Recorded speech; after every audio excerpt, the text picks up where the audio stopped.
Hello everyone, welcome to techno school. आज के lecture में हम लोग देखेंगे कि कैसे हम किसी नंबर का रिवर्स करवा सकते हैं। राइट, तो ये प्रोग्राम होगा किसी भी इनपुट का रिवर्स करके उसको प्रिंट करना।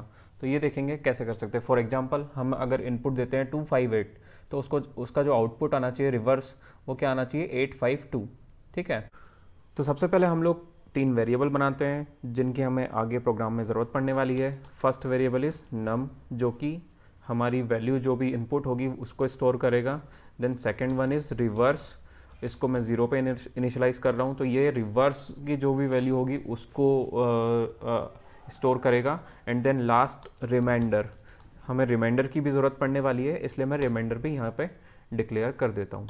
ठीक है, इसके बाद में हमें क्या करना है, हमें एक यूज़र को मैसेज देना है, सिस्टम डॉट आउट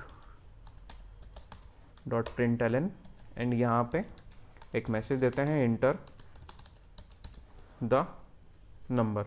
ओके, अब नंबर इंटर करने के लिए मैंने आपको पहले भी बताया हुआ है कि हम लोग स्कैनर क्लास का यूज़ करते हैं। तो यहाँ पे स्कैनर नाम का एक ऑब्जेक्ट बना लेते हैं, एंड स्कैनर के अंदर हमें जो पैरामीटर होता है कंस्ट्रक्टर के अंदर, वो क्या प्रोवाइड करना होता है, सिस्टम डॉट इन। ओके, तो ये हो गया। अब हमें नम के अंदर वो वैल्यू स्टोर कराएंगे, स्कैनर डॉट नेक्स्ट INT। तो इससे क्या होगा, एक इंटीजर वैल्यू नम के अंदर स्टोर हो जाएगी। देन मैं इसको क्लोज कर देता हूँ पहले, स्कैनर डॉट क्लोज। और अब हम लोग इसका लॉजिक देखते हैं। तो मैं यहाँ पे लूप लगाऊंगा, ठीक है, वाइल जब तक कि जो नंबर है उसकी वैल्यू 0 से ग्रेटर रहेगी तब तक ये लूप चलता रहेगा। अब हम लोग क्या करेंगे यहाँ पे कि जो नंबर की वैल्यू है इसको हम लोग मॉडिफाई करते रहेंगे। कैसे करेंगे वो मैं दिखाता हूँ आपको। सबसे पहले हमें क्या करना है, रिमाइंडर को कैलकुलेट कराना है। तो remainder equal to num modulus 10। Right, यहाँ पे मैंने 10 इसलिए दिया है क्योंकि हमें 1 बाय 1 करके नंबर्स निकालने हैं। ओके, अगर हमें दो दो नंबर निकालने होते तो यहाँ पे 100 दे देते। 1 बाय 1 निकालने, इसलिए हम लोग क्या दे रहे हैं यहाँ पे 10 दे रहे हैं। ठीक है, तो रिमाइंडर में कोई एक वैल्यू स्टोर हो जाएगी। आप क्या करेंगे, reverse equal to reverse into 10 then plus remainder. ठीक है, ये लॉजिक पूरा मैं आपको समझाऊंगा कैसे कैसे काम करेगा। अभी के लिए आप इसको मैं प्रोग्राम लिख रहा हूँ, आप देख लीजिए, देन मैं आपको अच्छे से समझाऊंगा। अब इसके बाद हम लोग क्या करेंगे, number equal to num divided by 10। अब देखिए, अब बताता हूँ मैं कि ये कैसे काम करेगा। लेट्स से फॉर एग्जांपल यहाँ से 258 आया, नंबर 258 जो है वो 0 से ग्रेटर है, करेक्ट है, राइट, 258। अब यहाँ पे जब 258 मॉड्यूलस 10 करेंगे तो जो रिमाइंडर आएगा वो क्या आएगा, 8 आएगा, राइट। तो यहाँ से जो रिमाइंडर की वैल्यू हो जाएगी वो क्या होगी, 258 मॉड्यूलस 10 इक्वल टू 8। तो रिमाइंडर में क्या आया, 8 आया। अब reverse equal to reverse into 10, तो रिवर्स की वैल्यू हमने यहाँ पे 0 पे इनिशियलाइज कर रखी थी, तो 0 इंटू 10 0 प्लस रिमाइंडर 8। तो यहाँ पे अभी रिवर्स की वैल्यू हमारी क्या हो गई, 8 हो गई है। And num equal to num divided by 10।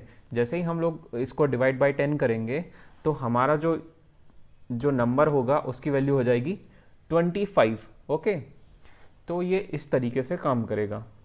ठीक है, अब जब सेकेंड इटरेशन चलेगा तो ये फर्स्ट इटरेशन में ये हुआ, सेकेंड इटरेशन में नम की वैल्यू अपडेट हो गई और क्या हो गई, 25 हो गई है, राइट।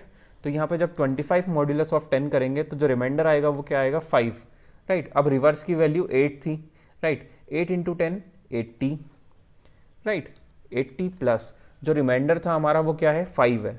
तो 80 प्लस 5 इक्वल टू कितना होता है, 85 होता है, राइट। तो अभी रिवर्स की वैल्यू 85 हो चुकी है। And num equal to num divided by 10। तो जब ये करेंगे तो नम के अंदर क्या वैल्यू चली जाएगी, अभी हमारी 2 चली जाएगी। ठीक है, तो अब लेटेस्ट वैल्यू जो नम की हो चुकी है वो क्या होगी, 2 होगी थर्ड इटरेशन के अंदर। अब रिमाइंडर इक्वल टू फिर से करेंगे नम मॉड्यूलस 10, तो 2 मॉड्यूलस 10 करेंगे तो रिमाइंडर की जो वैल्यू आती है वो आती है 2। ठीक है, तो reverse equal to reverse into 10, तो रिवर्स की वैल्यू अभी यहाँ पे लेटेस्ट कितनी थी, 85। तो 85 इंटू 10 850, राइट। तो 850 लिख देते हैं, प्लस जो रिमाइंडर है उसकी वैल्यू कितनी है, 2 है, राइट। तो 850 प्लस 2 इक्वल टू 852।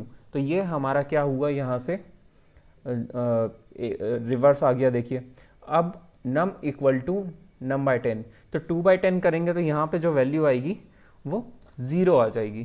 तो क्या 0 से ग्रेटर है, नहीं है, इसका मतलब वाइल लूप यहाँ पे रुक जाएगा। बस हमारा रिवर्स तो यहाँ पे कैलकुलेट हो चुका है, ये देखिए। तो अब हमें क्या करना है, जस्ट प्रिंट कर देना है system dot out dot println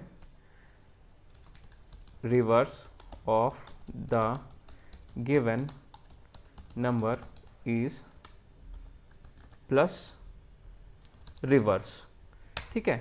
तो इस तरीके से हमारा रिवर्स कैलकुलेट होगा। अब मैं आपको इसको रन करके दिखाता हूँ। अब देखिए यहाँ पे मैसेज आया है इंटर द नंबर, तो हम कोई भी नंबर इंटर करते हैं, जैसे कि हमने 258 किया था, तो मैं अभी के लिए 258 इंटर कर रहा हूँ। देखिए आउटपुट आया reverse of the given number is 852, right. यही हमारी एक्सपेक्टेशन थी कि इसको रिवर्स करके प्रिंट कर दे। इसी तरीके से अगर मैं इसको फिर से चलाता हूँ एंड अब यहाँ पे इंटर द नंबर 951, ये एक नंबर दिया मैंने, इंटर किया, देखिए 159, तो रिवर्स इस तरीके से कैलकुलेट होगा। सो ये है हमारा रिवर्स का प्रोग्राम। यहाँ पे क्या हो रहा है कि हमने 3 वेरिएबल डिक्लेयर किए हैं। सबसे पहले नम रिवर्स को हमने 0 पे इनिशियलाइज किया और फिर रिमाइंडर ले लिया एक। अब इन तीनों की हमें ज़रूरत आगे जाके प्रोग्राम में पढ़ने वाली है। तो हम कब तक ये प्रोग्राम चलाएंगे, जब तक कि नंबर की वैल्यू 0 से ग्रेटर रहेगी, ठीक है। अब सबसे पहले हम लोग रिमाइंडर कैलकुलेट करेंगे 10 से डिवाइड करके, तो जो भी रिमाइंडर होगा उसको फिर रिवर्स इंटू 10 करके उसमें प्लस करेंगे, ठीक है। क्योंकि हमें हमेशा मल्टीप्लाई बाय 10 ही यहाँ पे करना है, क्योंकि हमें 1 बाय 1 वैल्यूज़ इंक्रीज करनी है, right. And then num equal to num divided by 10। So इस तरीके से हमारा रिवर्स का प्रोग्राम बन जाएगा और रिवर्स कैलकुलेट हो जाएगा। So that's all for today. If you like my video please like and subscribe my YouTube channel. Thank you so much.